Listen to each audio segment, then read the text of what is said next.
Titanic ಈ ಹೆಸರು ಕೇಳಿದ್ನಾಲೇ ಒಂದು ದೊಡ್ಡ ಕಥೆ ನೆನ್ಪಾಗುತ್ತೆ. ಆದ್ರೆ ಅದನ್ ಯಾಕೆ ಇನ್ನೂ ಸಮುದ್ರದಿಂದ ಮೇಲೆತ್ತಿಲ್ಲ? ಇದಕ್ಕೆ ಒಂದೇ ಕಾರಣ ಇಲ್ಲ, ಹಲವು ಸವಾಲುಗಳಿವೆ. ಮೊದಲನೆಯದು, ಅದು ಮುಳುಗಿರುವ ಸಮುದ್ರನೇ.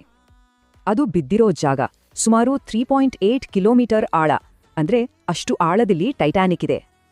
ಅಲ್ಲಿರೋ ನೀರಿನ ಒತ್ತಡ ಅಬ್ಬಾ ಸುಮಾರು 6000 PSI. ಯಾವುದೇ ವಸ್ತುವನ್ನ ಸುಲಭವಾಗಿ ನುಜ್ಜುಗುಜ್ಜು ಮಾಡಬಲ್ಲದು. ಹೌದು, ಆಳ ಸಮುದ್ರದ ಒತ್ತಡಕ್ಕೋ ನಾವನುಭವಿಸೋ ಒತ್ತಡಕ್ಕೋ ಅಜಗಜಾಂತರ ವ್ಯತ್ಯಾಸ ಇದೆ. ಅಷ್ಟೇ ಅಲ್ಲ, ಅಲ್ಲಿ ಕತ್ತಲು ಮತ್ತು ನೀರು ಕೊರೆಯುವಷ್ಟು ಚಳಿ. ಈ ಪರಿಸ್ಥಿತಿಯಲ್ಲಿ ರಕ್ಷಣಾ ಕಾರ್ಯ ಅಸಾಧ್ಯ. ನೋಡಿ, ಟೈಟಾನಿಕ್ ಮುಳುಗಿ 100 ವರ್ಷಕ್ಕಿಂತ ಹೆಚ್ಚಾಯ್ತು. ಎಷ್ಟು ವರ್ಷಗಳಲ್ಲಿ ಅದು ಸಂಪೂರ್ಣವಾಗಿ ಹಾಳಾಗ್ತಾ ಬಂದಿದೆ. ರಸ್ಟಿಕಲ್ಸ್ ಅಂತ ಒಂದು ರೀತಿಯ ಬ್ಯಾಕ್ಟೀರಿಯಾ ಹಡಗಿನ ಉಕ್ಕನ್ನೇ ನಿಧಾನವಾಗಿ ತಿಂದ್ಹಾಕ್ತಿದೆ. ಅದರ ಕವಚ ತುಂಬಾ ದುರ್ಬಲವಾಗಿದೆ. ಹಡಗು 2 ತುಂಡಾಗಿದೆ. ಮುಟ್ಟಿದ್ರೆ ಪುಡಿಪುಡಿಯಾಗೋ ಅಪಾಯ ಇದೆ. ಹೇಳಬೇಕೆಂದರೆ ಟೈಟಾನಿಕ್ ಈಗ ಸಮುದ್ರದ ತಳದಲ್ಲಿಲ್ಲ, ಅದೇ ಸಮುದ್ರದ ಒಂದು ಭಾಗವಾಗಿ ಬಿಟ್ಟಿದೆ.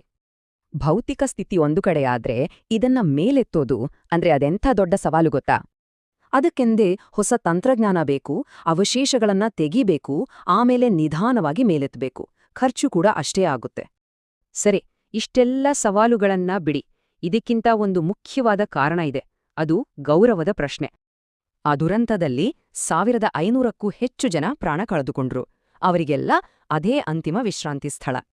ಹಾಗಾಗಿಯೇ ಆ ಜಾಗವನ್ನು ಈಗ ಒಂದು ಕಡಲ ಸ್ಮಾರಕ ಮತ್ತು ಸಮಾಧಿಯಂಟ ಗುರುತಿಸಲಾಗಿದೆ. ಹಾಗಾದ್ರೆ ಟೈಟಾನಿಕ್ ಒಂದು ಮ್ಯೂಸಿಯಂನ ವಸ್ತುವಾಗಬೇಕಾ ಅಥವಾ ಆಳ ಸಮುದ್ರದಲ್ಲೇ ಒಂದು ಸ್ಮಾರಕವಾಗಿ ಉಳಿಯಬೇಕಾ?